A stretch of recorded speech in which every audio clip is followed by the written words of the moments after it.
Hello दोस्तों, कैसे हैं आप। स्वागत है आपका एजुकेशन अड्डा में। उम्मीद करता हूं आप सभी अच्छे होंगे। लास्ट क्लास में हम लोगों ने क्लास 9 का कुछ नंबर लाइन के बारे में हम लोगों ने पढ़ा था। तो आइए उसी क्लास को हम लोग कंटिन्यू करते हुए नंबर लाइन को स्टार्ट करते हैं और देखते हैं हम लोगों ने लास्ट क्लास में क्या पढ़ा था। हम लोगों ने लास्ट क्लास में नंबर लाइन के बारे में कुछ सीखा कि नंबर लाइन होता क्या है और किसी भी नंबर को, किसी भी डेसिमल वाले नंबर को नंबर लाइन पे कैसे रिप्रेजेंट करते हैं। तो आइए बिना टाइम वेस्ट किए हुए अपनी क्लास को हम लोग कंटिन्यू करते हैं और सीखते हैं कि नंबर लाइन पे हम लोग इर्रेशनल नंबर को कैसे फाइंड कर सकते हैं। तो आज हम लोग इर्रेशनल नंबर को भी लेंगे और कुछ नेगेटिव नंबर को भी लेंगे, पॉइंट वाले नेगेटिव नंबर को। फिर हम लोग अपने 9 क्लास का जो ओरिजिनल क्वेश्चन है, जो एनसीईआरटी क्वेश्चन है या जो केसेसिना, आर.एस. अग्रवाल, यानी जितने भी डिफरेंट बुक है उसके क्या क्या 9 क्लास के क्वेश्चन बने चाहिए, फिर हम लोग उस क्वेश्चन पे डिस्कस करेंगे। तो आइए अपनी क्लास को कंटिन्यू करते हैं। लास्ट में हम लोगों ने पढ़ा था कि एक नंबर लाइन है,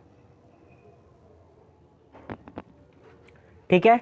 ये एक नंबर लाइन है plus infinity to negative infinity, यानी कि माइनस इन्फिनिटी को इंडिकेट करता है। और यहाँ मिड में हम लोग ज़ीरो लेते थे। मिड में हम लोग क्या लेते थे? ज़ीरो लेते थे।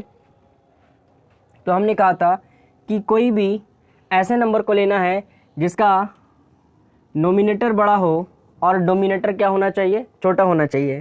तब हमने कहा था कि ऐसे केस में आप पहले से मिक्स फ्रैक्शन में चेंज कर लें, है ना। किस में? मिक्स फ्रैक्शन में चेंज कर लें। तो मिक्स फ्रैक्शन में चेंज करने के लिए से आप देखेंगे 2 सही 2/3 इस फॉर्म में आएगा। 8/3 को देखिए, 3 दूना 6, 6 2 8, 3 2 6, 6 + 2 8 हो जाएगा। तो आप किसी भी नंबर को मिक्स फ्रैक्शन से आप प्रॉपर फ्रैक्शन से मिक्स फ्रैक्शन में आप क्या कर लें? चेंज कर लें। जैसे ही आप मिक्स फ्रैक्शन में चेंज करेंगे तो देखेंगे ये 2 जो है आपका कैसा आएगा? एक होल नंबर आएगा। मान लीजिए आप इसको ऐसा भी लिख सकते हैं, 2 + 2/3 ऐसा भी लिख सकते हैं। इसका मतलब 2 जो है प्रॉपर पूरा नंबर आ रहा है।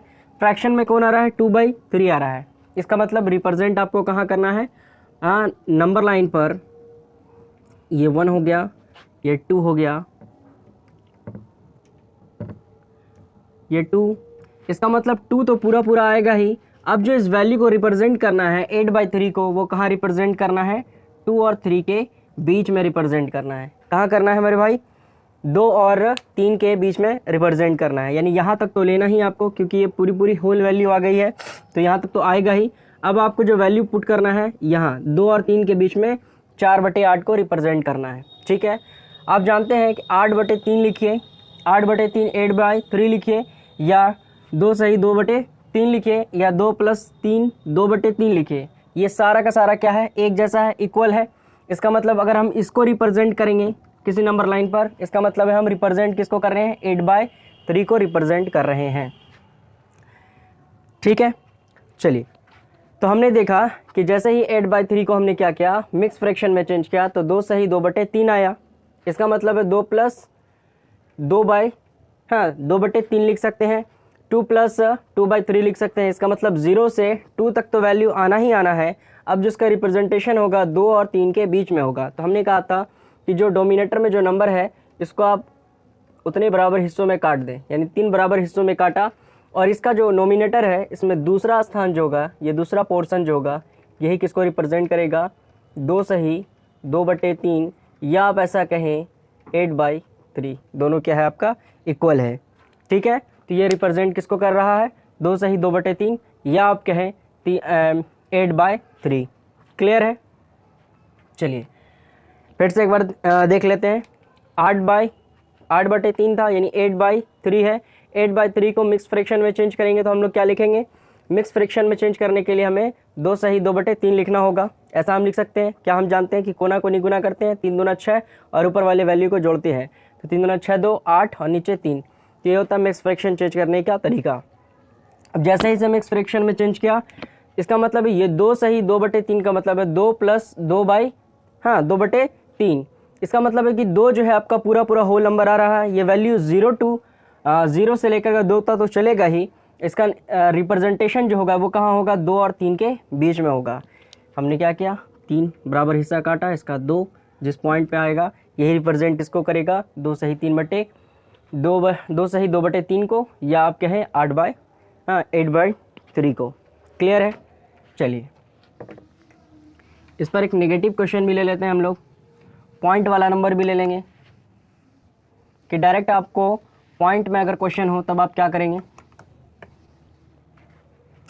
देखिए अगर आपसे क्वेश्चन कह दे कि 1 पॉइंट क्या है, क्वेश्चन है 1.3 क्या है, 1.3 है,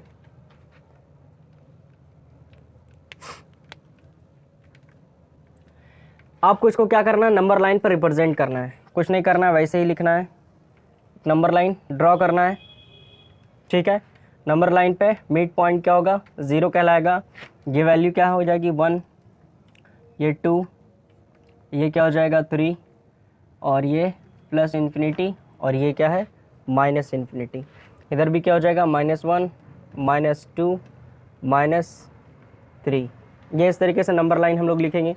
अब क्या करना है आपको, इसको रिप्रेजेंट करना है, कहाँ रिप्रेजेंट करना है, नंबर लाइन पर।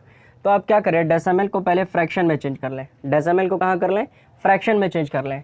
तो 13 को 1.3 को आप लोग क्या लिख सकते हैं, 13/10 है ना, 13/10 लिख सकते हैं, क्योंकि डेसिमल के बाद एक डिजिट है, इसीलिए नीचे में जो है 1 के बाद कितना 0, एक 0 देंगे। ठीक है, आई होप मेरी बात आप समझ पा रहे हैं।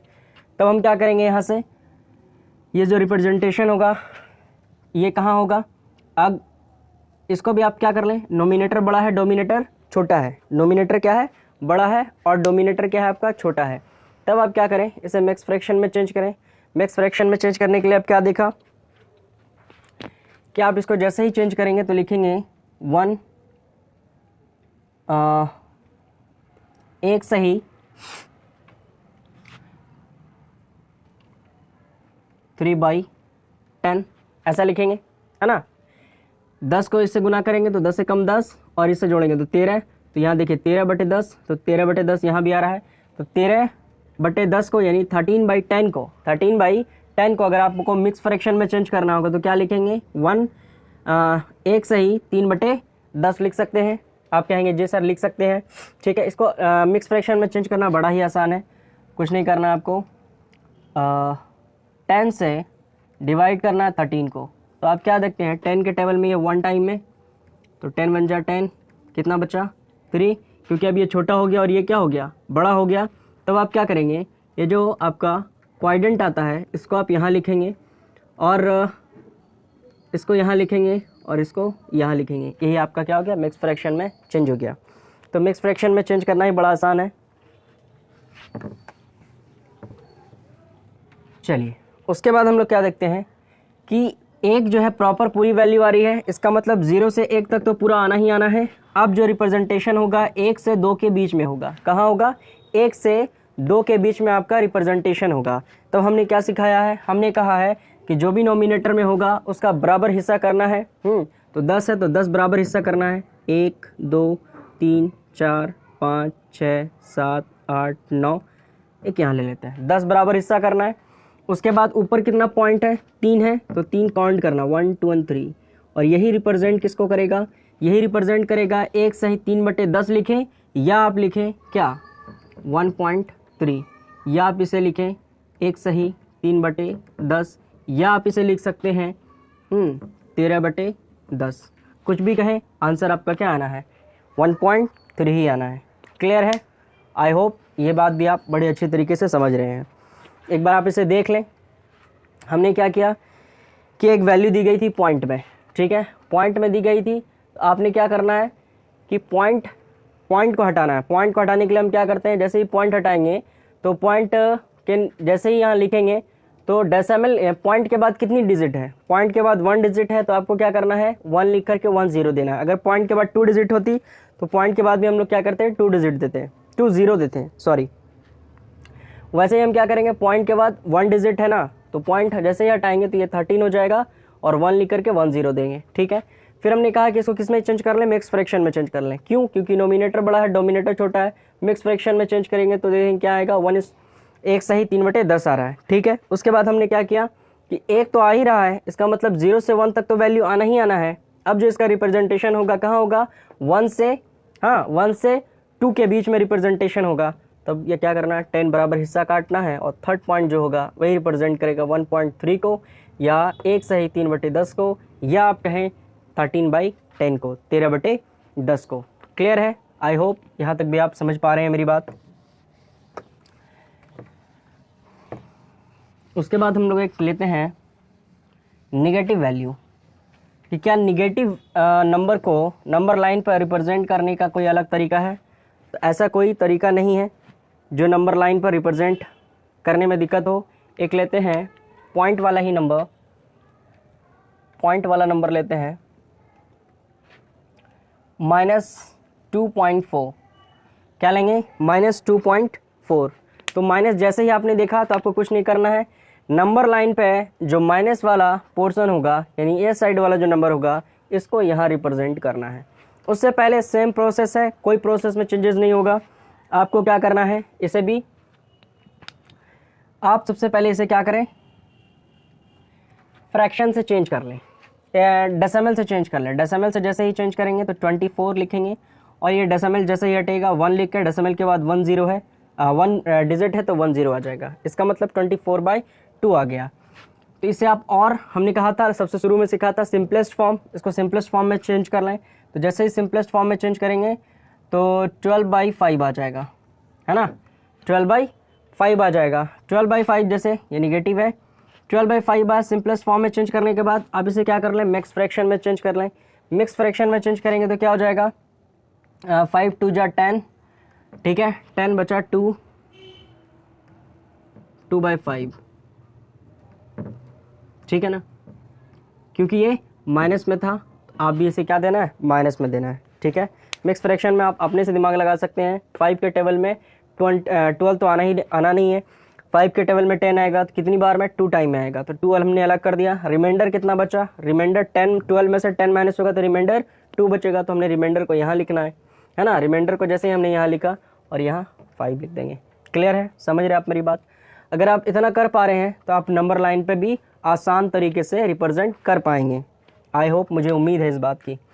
चलिए उसके बाद हम क्या करते हैं, एक नंबर लाइन ड्रॉ करते हैं। ये हमने नंबर लाइन ड्रॉ किया,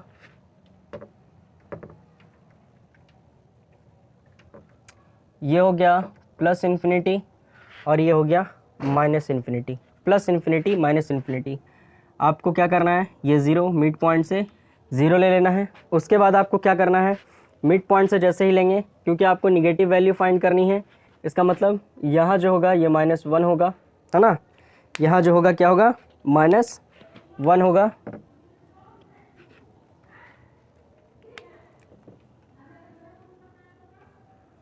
इसको लिखना है आपको -1, इसको आपको क्या लिखना है, -2, और इससे आपको क्या लिखना है, -3 लिखना है, ठीक है। क्योंकि 2 तक तो आपका आ ही चुका है, यानी कि 1 से 0 2 के बीच में आपका नंबर आना ही आना है। रिप्रेजेंटेशन कहाँ से होगा, 2 से -2 से -3 के बीच में रिप्रेजेंटेशन होगा। तो हमने क्या सिखाया है, डोमिनेटर में जो होगा उतना ही हिस्सा करना है, 1 2 3 4 एंड 5 बराबर हिस्सा करना है। उसके बाद नोमिनेटर में जितना वैल्यू होगा वही रिप्रेजेंट करेगा किसको, या तो आप जो ओरिजिनल क्वेश्चन दिया हुआ है डायरेक्ट वो लिखें, ये किसको रिप्रेजेंट कर रहा है, -2.4 को, या आप किसको लिख दें, -24/10 को, या आप मिक्स फ्रैक्शन में जो आपने निकाला है उसे भी आप लिख सकते हैं। क्लियर है, समझ रहे हैं आप मेरी बात को। यहाँ तक कोई दिक्कत नहीं। चलिए, अगर यहाँ तक कोई दिक्कत है तो आप हमें कमेंट्स करके बता सकते हैं। एक बार आप इसे उतार लें या एक बार अच्छे से देख लें, आप वीडियो पॉज करके भी इसे उतार सकते हैं। आज हमारा 9th क्लास का जितना भी बेसिक प्रॉब्लम है ना, जो हमें फंडामेंटल बातें यूज़ करनी चाहिए थी 9th क्लास में, आज वो डिस्कस हम लोग कर लेंगे। नेक्स्ट वीडियो जो हमारा होगा, हम लोग 9th क्लास का जो क्वेश्चन है और जिस तरीके से हम लोग स्कूल में लिख सकते हैं उस तरीके से ही लिखाएंगे। ऐसा नहीं है कि ये क्लास 9 वाले के लिए ही है सिर्फ, है ना, जो अभी एमयू के लिए, है ना, एमयू के लिए तैयारी कर रहे हैं उनके लिए भी बेनिफिट है। हाँ, क्योंकि आपसे कंपटीशन में कुछ बहुत ज़्यादा लेंदी करके पूछा नहीं जाता है, आपसे बेसिक को ही थोड़ा घुमा फिरा के पूछा जाता है ना। और मैंने अभी जो भी स्टार्ट किया है बेसिक स्टार्ट किया है। अब जो मैंने क्लास 9th स्टार्ट का जो एनसीईआरटी क्वेश्चन हो या और भी कोई सा बुक का क्वेश्चन हो, जो भी स्टार्ट करूँगा, तो जो आपका स्कूली मेथड जो होना चाहिए वो भी बताएंगे, और जो शॉर्ट मेथड होना चाहिए उसके लिए, हाँ, जो जैसे एमसीक्यू अगर आपसे पूछ दे वो भी मेथड को उस चीज़ में हम लोग डिस्कस करते हुए चलेंगे। तो आइए एक और क्वेश्चन लेते हैं हम लोग। हम लोग ले लेते हैं 23/6। इससे हम लोग लेते नहीं हैं, ये आपके लिए होमवर्क रहता है, इसे आप घर पे बनाएंगे, है ना। ये आपका होमवर्क है 23/6, ये आपका होमवर्क है, ये आप घर से बना के आएंगे, ठीक है। अब जो हम लोग रिप्रेजेंट करना सिखाएंगे वो रूट वाली वैल्यू को रिप्रेजेंट करना सिखाएंगे कि √2 को आपको कहाँ रिप्रेजेंट करना है। हो सकता है कि बहुत सारे ऐसे मेरे भाई हो जिनको √2 की वैल्यू पता हो और उस मेथड से आप रिप्रेजेंट कर लें, और जिन्हें नहीं पता है वो भी आज बड़े आसानी से नंबर लाइन पर किसी भी नंबर को रिप्रेजेंट करना सीख जाएंगे, ठीक है। उससे पहले एक दो बातें हैं वो हम लोग समझ ले ज़रा सा, कि हमने कहा कि कोई एक परपेंडिकुलर है, वो कितना है, 1 सेंटीमीटर है। कितना है, 1 सेंटीमीटर है। फिर हमने कहा कि बेस भी क्या है, वो भी 1 सेंटीमीटर है, ठीक है। और ये क्या है आपका हाइपोटेनस।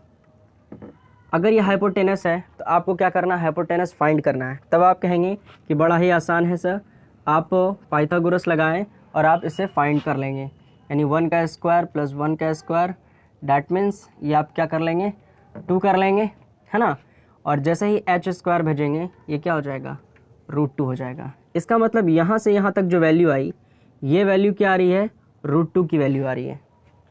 ये कौन सी वैल्यू आ रही है, √2 वैल्यू आ रही है। अगर परपेंडिकुलर कितना हो, 10 सेंटीमीटर हो, और बेस भी आपका क्या हो, 1 सेंटीमीटर हो, तो इसका मतलब ऑब्वियस है कि ये जो वैल्यू आएगी ये कितनी वैल्यू आएगी, √2 आएगी। ये वैल्यू कितनी आएगी मेरे भाई, √2 आएगी। क्लियर है, आप मेरी बात समझ रहे हैं। कितना हो, परपेंडिकुलर कितना हो, 1 सेंटीमीटर, बेस कितना हो, 1 सेंटीमीटर, तो हाइपोटेनस कितना आना है, हाइपोटेनस आना है √2। क्लियर है, इतनी बात समझ रहे हैं। चलिए, अगर ये बात समझ रहे हैं तो एक और ले लेते हैं, हम लोग ले लेते हैं √3 ले लेते हैं कि √3 कैसे निकालेंगे। अगर हम मान लें कि ये हाइपोटेनस है, ये क्या है आपका 1 है, और ये जो बेस है ये इसकी वैल्यू क्या है, √2 है, और इसको आपको फाइंड करना है। इसको क्या करना है, आपको फाइंड करना है। तब आप क्या करेंगे मेरे भाई, तब आप फिर कहेंगे कि सर बड़ा आसान सा क्वेश्चन हो गया, क्या हो गया, हाइपोटेनस का थ्योरम,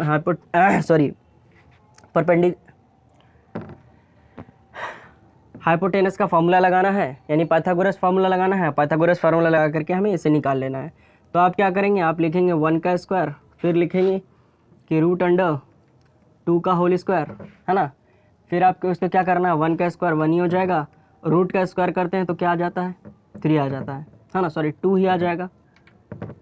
रूट का स्क्वायर करेंगे तो रूट खत्म हो जाएगा, सिर्फ अंदर जो वैल्यू है वो बच जाएगी। इसका मतलब यहाँ आप क्या देखेंगे कि ये जो वैल्यू आई ये क्या आई, 3 वैल्यू आई, ठीक है। फिर आप क्या देखेंगे कि h जो आ रहा है वो क्या आ रहा है, √3 आ रहा है, ठीक है। तो आपने देखा कि जैसे ये हाइपोटेनस क्या रखा, 1 रखा, और ये क्या रखा, √2 रखा, तो यहाँ की वैल्यू क्या आ रही है, यहाँ की वैल्यू √3 आ रही है। यहाँ जो वैल्यू आ रही है वो क्या आ रही है, √3 वैल्यू आ रही है।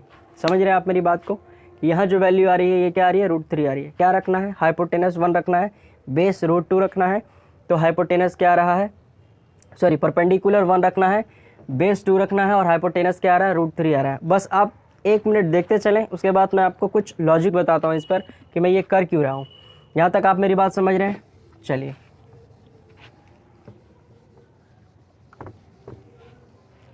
ठीक है। फिर आप क्या रखें कि हाइपोटेनस जो है सेम रखें, 1 ही रखें, 1 रखें, और ये जो बेस है अब क्या कर दें, √3 कर दें। बेस क्या कर दें, बेस √3 कर दें। फिर आपको क्या करना है, परपेंडिकुलर 1 रखा, हाइपोटेनस फाइंड करना है, ये h फाइंड करना है, ठीक है। h बराबर क्या होगा, तो फिर आप कहेंगे कि सर बड़ा आसान सा हो गया कि h स्क्वायर बराबर 1 का होल स्क्वायर प्लस √3 का होल स्क्वायर।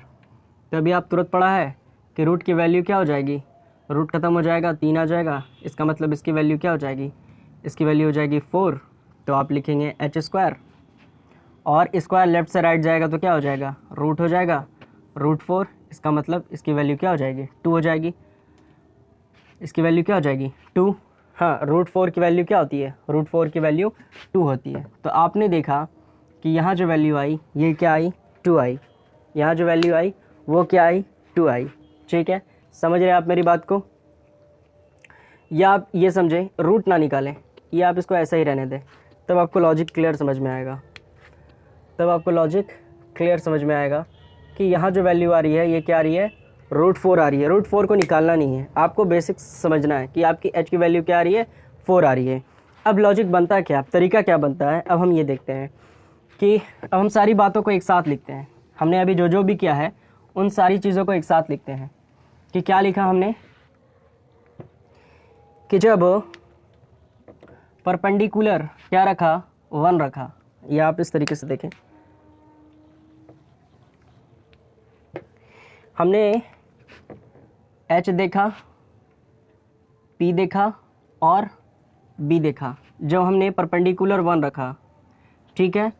बेस क्या रखा, बेस भी 1 रखा, बेस भी क्या रखा, 1 रखा, तो यहाँ वैल्यू क्या आई, √2 आई। फिर हमने परपेंडिकुलर क्या रखा, 1 ही रखा, बेस क्या रखा, √2 रखा, तब आपने क्या देखा, वैल्यू क्या आई, √3 आई। फिर हमने देखा कि परपेंडिकुलर क्या रखा, 1 रखा, बेस क्या रखा, √3 रखा, फिर आपका हाइपोटेनस क्या आया, हाइपोटेनस क्या आया, 4 आया। इसी तरीके से अगर फिर हम परपेंडिकुलर क्या रखें, 1 रखें, बेस को क्या रख दें, 4 रख दें, बेस 4 रख दें, तो ऑब्वियस है कि यहाँ जो वैल्यू आएगी इससे एक कम वैल्यू, एक ज़्यादा वैल्यू आएगी, इसका मतलब √5 आ जाएगा। ये समझ रहे हैं आप मेरी बात को, कि अगर हम यहाँ 1 रखें और यहाँ √5 रखें, बेस √5 रखें, तो इससे एक ज़्यादा वैल्यू आएगी, हाइपोटेनस क्या आएगा, बेस से एक ज़्यादा आएगा, इसका मतलब √6 आएगा। बस यही मेरा लॉजिक था, ठीक है। और ये आपको किसी भी रूट के नंबर को नंबर लाइन पर रिप्रेजेंट करने में बहुत ही ज़्यादा मदद करेगा। करना क्या है आपको, परपेंडिकुलर हर जगह सेम रखना है, परपेंडिकुलर क्या रखना है, हर जगह सेम रखना है।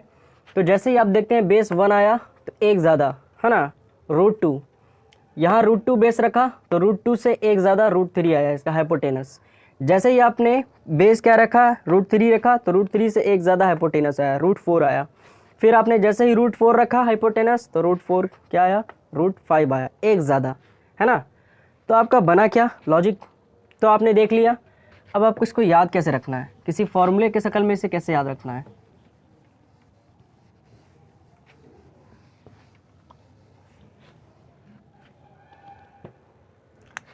फॉर्मूले के शक्ल में कैसे याद रखेंगे इसे,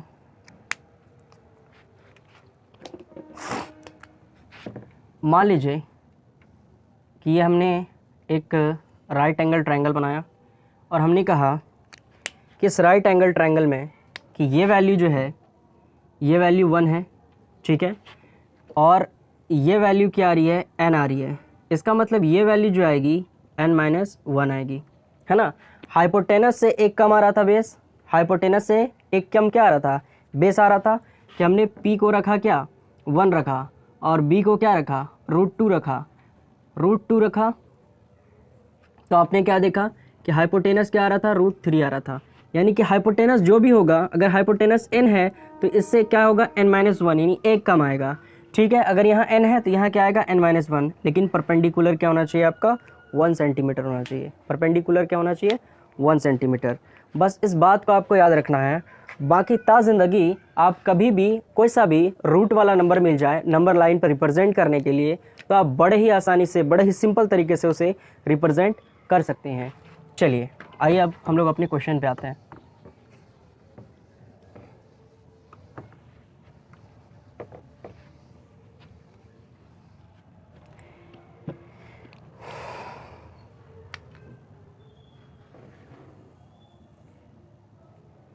ये प्लस इन्फिनिटी और ये माइनस इन्फिनिटी, ये प्लस इन्फिनिटी, ये माइनस इन्फिनिटी, ये क्या हो जाएगा, ज़ीरो हो जाएगा आपका। अब हम आपसे कहेंगे कि सर आप जो है √2 को रिप्रेजेंट करिए, कहाँ रिप्रेजेंट करिए, नंबर लाइन पर। √2 को कहाँ रिप्रेजेंट करिए, नंबर लाइन पर रिप्रेजेंट करिए। तो आप क्या करेंगे, आप एक वैल्यू यहाँ लिखेंगे 1, और यहाँ जो वैल्यू लिखेंगे वो क्या लिखेंगे, 2 लिखेंगे, और यहाँ क्या लिखेंगे, 3 लिखेंगे। क्लियर है। जो आपको नंबर लाइन पर रिप्रेजेंट करना है, हमने क्या कहा था कि बेस कितना होना चाहिए, 1 होना चाहिए। अगर हम बेस 1 रखते हैं, बेस अगर क्या रखेंगे, 1 रखेंगे, तो ये हाइपोटेनस क्या होना चाहिए। अगर मान लीजिए कि अगर यहाँ से हमें रूट की वैल्यू पता चल जाती है और ये मेज़र करें और यहाँ से अगर हम कट करना स्टार्ट करें, तो ये कट जहाँ होगा यही तो रिप्रेजेंट करेगा √2 को। अगर मान लीजिए इस तरीके से आप देखें,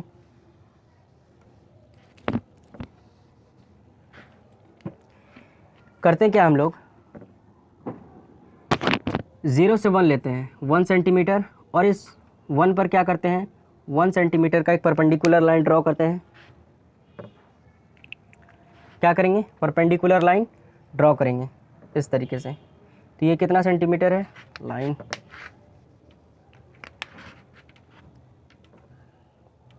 ठीक है। ये 1 सेंटीमीटर का जो है हम लोग लाइन ड्रॉ किया। तो आपने क्या देखा कि अगर बेस 1 होगा, परपेंडिकुलर भी 1 होगा, तो ये हाइपोटेनस जो आएगा, ये वैल्यू जो आएगी, ये जो वैल्यू आएगी यहाँ से यहाँ तक की जो वैल्यू आएगी, ये क्या होगी, ये √2 होगी। यही वैल्यू तो √2 होगी, यही वैल्यू तो √2 होगी। तब आपने क्या देखा कि अगर ये वैल्यू √2 है और इसको कंपास को अगर यहाँ रखें, यहाँ मेज़र करें, तो ये √2 है। अगर इस लाइन को अगर हम काटना चाहें तो ये यहाँ कटेगा, तो ये कंपास ये जहाँ कटेगा यही क्या कहलाएगा, ये √2 को रिप्रेजेंट करेगा। यही पॉइंट जो किसको रिप्रेजेंट करेगा, √2 को रिप्रेजेंट करेगा। ठीक है, आई होप मेरी बात आप समझ रहे हैं। बड़े ही आसान तरीके से मैंने जो तरीका बताया है उसको आप अप्लाई करें, बड़े ही आसान तरीके से आप बना लेंगे। हमने कहा कि बेस अगर 1 सेंटीमीटर रखें तो 0 से 1 लेंगे, तो ये 1 सेंटीमीटर, इसी 1 पे 1 सेंटीमीटर का परपेंडिकुलर लाइन हमने ड्रॉ किया। इसका मतलब यहाँ 1 है, यहाँ 1 है, तो यहाँ से यहाँ तक की जो दूरी आएगी वो क्या आएगी, रूट आएगी। तो ये पूरा मेज़रमेंट जो है, ये पूरा नाप जो है कितना है, √2 है। अगर इसी कंपास को अगर हम यहाँ कट करते हैं तो ये जहाँ भी कट होगा ये क्या कहलाएगा, ये पॉइंट किस पॉइंट को कट करेगा, √2 वैल्यू को कट करेगा। ठीक है, हमने क्या किया, यहाँ से चाप को यहाँ रखा, यहाँ मेज़र किया और यहाँ से काटना स्टार्ट किया, तो ये वैल्यू जहाँ कटेगी वही क्या रिप्रेजेंट करेगा, √2 को रिप्रेजेंट करेगा। क्लियर है। आई होप ये बात आपको अच्छे से समझ में आ रही होगी। अगर नहीं भी आ रही है तो आप कतई परेशान ना हो, आप √3 देखें, √3 देखेंगे बड़े आसानी से आपको समझ में आ जाएगा।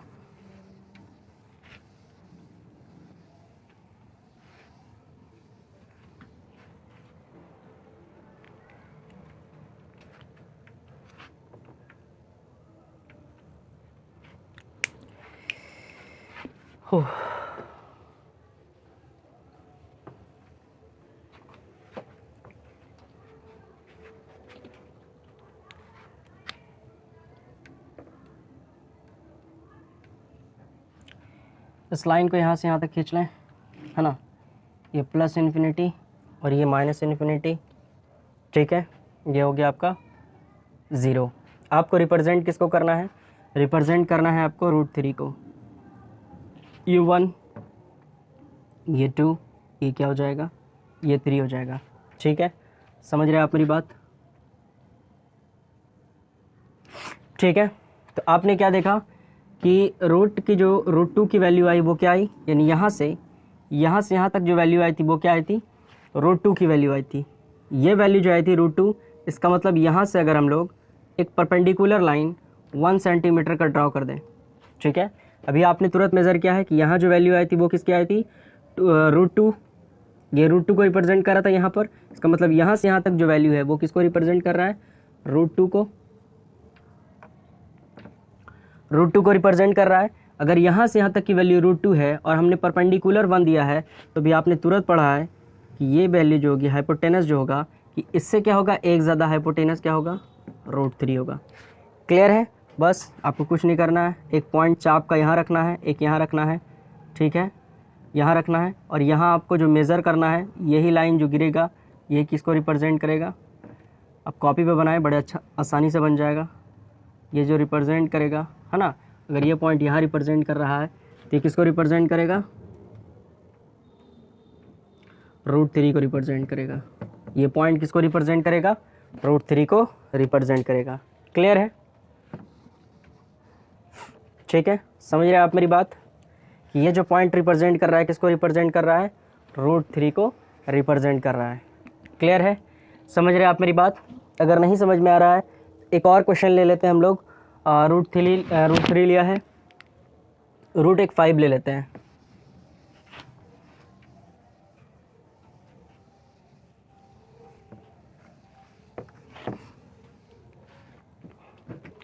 √5 ले लेंगे, है ना।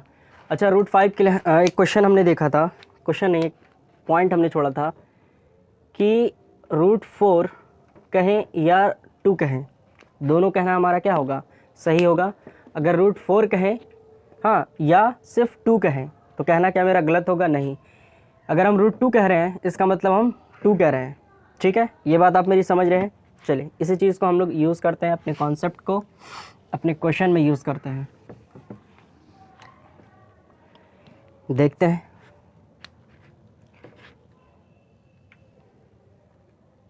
ठीक है, नंबर लाइन ये हमने रिप्रेजेंट करना है, किसको रिप्रेजेंट करना है, √5 को रिप्रेजेंट करना है, ठीक है, √5 को रिप्रेजेंट करना है। ये 0 हो गया, ये 1 हो जाएगा, ये 2 हो जाएगा, ये 3 हो जाएगा, है ना, और ये क्या हो जाएगा, ये 4 हो जाएगा, ठीक है। तो सबसे पहले हमको देखना कि बेस क्या लेंगे, बेस क्या लेंगे। तो आपको क्या निकालना है, √4, तो बेस क्या होना चाहिए, तो जैसे ही √5 निकालना है इसका मतलब बेस जो इसका होगा √4 होगा। बेस क्या होगा, इससे कम होगा बेस, √4 होगा, और √4 को हम लोग क्या लिख सकते हैं, 2 लिख सकते हैं। इसका मतलब यहाँ से यहाँ तक की वैल्यू होगी। यहाँ से आपको क्या करना है, एक परपेंडिकुलर ड्रॉ करना है, कितना, 1 सेंटीमीटर का या 1 मीटर का। अब आप यहाँ से क्या करें, ये वैल्यू जो होगी यानी यहाँ से यहाँ की जो वैल्यू होगी ये किसको रिप्रेजेंट करेगा, ये रिप्रेजेंट करेगा आपका √5 रिप्रेजेंट करेगा, ठीक है। ये वैल्यू किसको रिप्रेजेंट करेगा, √5 को। ये √5 को रिप्रेजेंट कर रहा है, इसका मतलब यहाँ से यहाँ तक की जो दूरी है वो क्या है, √5 है। आपको क्या कुछ नहीं करना है, यहाँ से एक पॉइंट लेना है, हाँ चाप मिलाना है, और ये जो पॉइंट जहाँ भी गिरेगा, ये पॉइंट जहाँ गिरेगा यही किसको रिप्रेजेंट करेगा, ये √5 को रिप्रेजेंट करेगा। ये किसको रिप्रेजेंट करेगा, √5 को रिप्रेजेंट करेगा। आई होप ये सारी बातें आपको समझ में आ रही होगी, है ना। इसी तरीके से आप क्या कर सकते हैं, √5, √6, हाँ √8 को, हर चीज़ को यानी रूट में जो भी वैल्यू है इस तरीके से इस कॉन्सेप्ट जो है आप आसानी से रिप्रेजेंट कर सकते हैं। तो ठीक है, आज हम अपनी क्लास को यहीं छोड़ते हैं, और नेक्स्ट वीडियो में जो हम लोग स्टार्ट करेंगे अपने क्वेश्चन को स्टार्ट करेंगे कि दो नंबर के बीच में, दो रेशनल नंबर के बीच में 6 रेशनल नंबर निकालना है ना। दो फ्रैक्शन वाले नंबर के बीच में 7 रेशनल नंबर कैसे निकलता है, ये सब बातें जो है हम लोग नेक्स्ट वीडियो में अप्लाई करेंगे और सीखेंगे अपने एनसीईआरटी के क्वेश्चन को, हाँ, या जो भी राइटर की बुक आती है उन सभी के क्वेश्चन को हम लोग नेक्स्ट वीडियो में सीखेंगे, और साथ ही साथ आपको जो शॉर्ट तरीका हो सकता है वो भी बताएंगे। तो प्लीज़ मेरे चैनल को शेयर करें, सब्सक्राइब करें, और चैनल पर जो नए हैं वो तो सब्सक्राइब करना ना भूलें और बेल आइकन को दबाएं